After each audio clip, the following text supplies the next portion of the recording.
After Jane was born at the end of February, we had about a week and a half to 2 weeks of normalcy before the country learned that the coronavirus was a real threat to all of our health. And the way to make sure that we stay healthy and to keep one another safe is that we needed to stay home. So Brett and I had a newborn, and we also had a toddler. And so all 4 of us stayed at home together. Now right now I'm in my son Thomas's room, and right behind me is a tent. Now I'd like to tell you that we put up this tent because, well, we're the coolest parents on the planet, but really we were desperate parents to make things exciting here at home as much as we could. I mean, I was so desperate that I literally took puzzles, because Thomas loves puzzles, and I made them 2-sided. So that way it's not just one puzzle, it's 2 puzzles. And so I wanted to show you a little bit of what it's been like to be a new family of 4 and to be together all the time.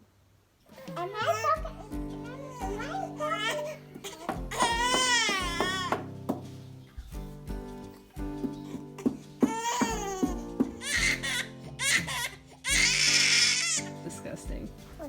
What is disgusting? Your snot on that is disgusting. Oh, look at that, Daddy. Bye-bye. You're not filming this. I'm not. No.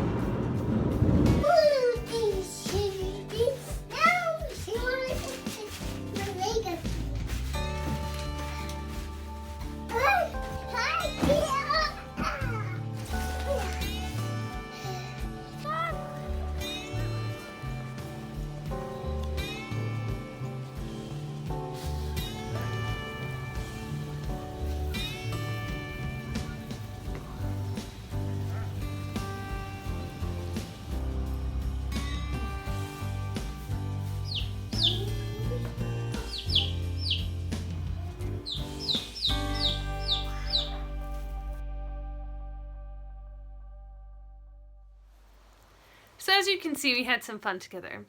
And we drove each other a bit crazy, too. But overall, it's been pretty good to be locked together as a new family of 4.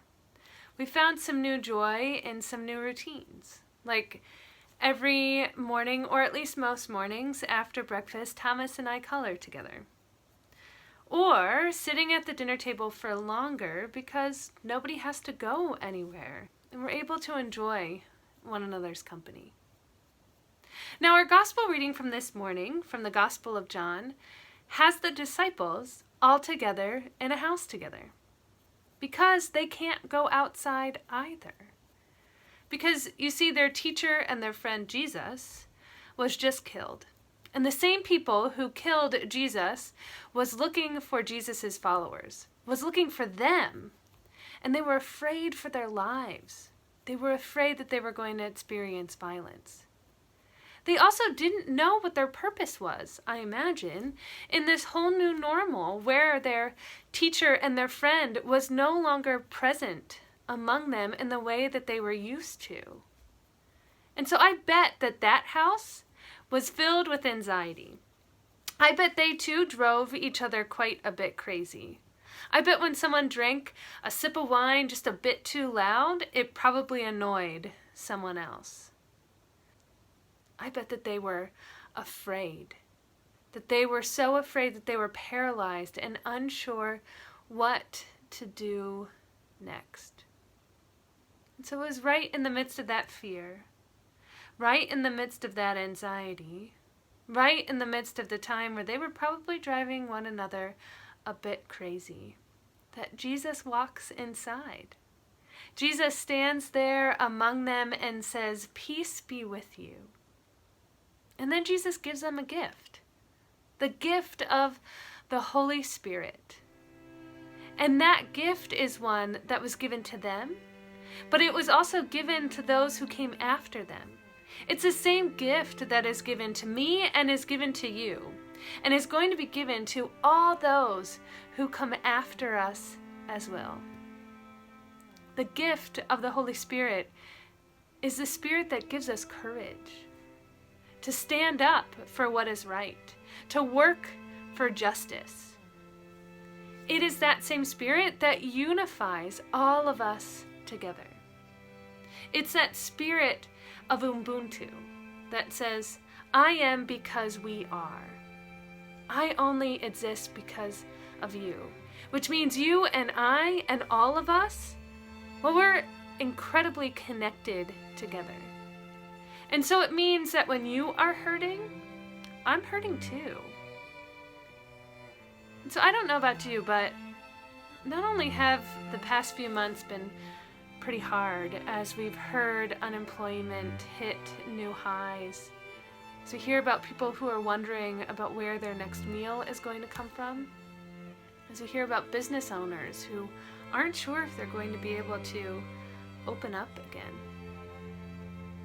And this week, as we hear about the death of George Floyd after a Minneapolis police officer killed him, there's so much hurt going on. So many children of God are hurting right now.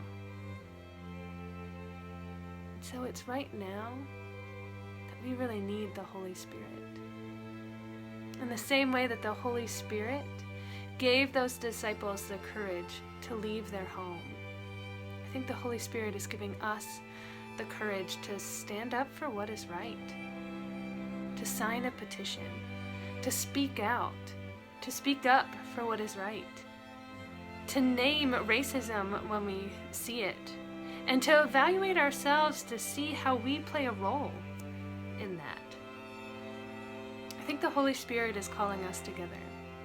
No, the Holy Spirit, I am not saying, is calling us out of our homes to take off our masks and to get in close quarters together, because right now that is not safe. But I think right now, the Spirit is reminding us of the importance of our interconnectedness. It's calling us to meet one another's needs.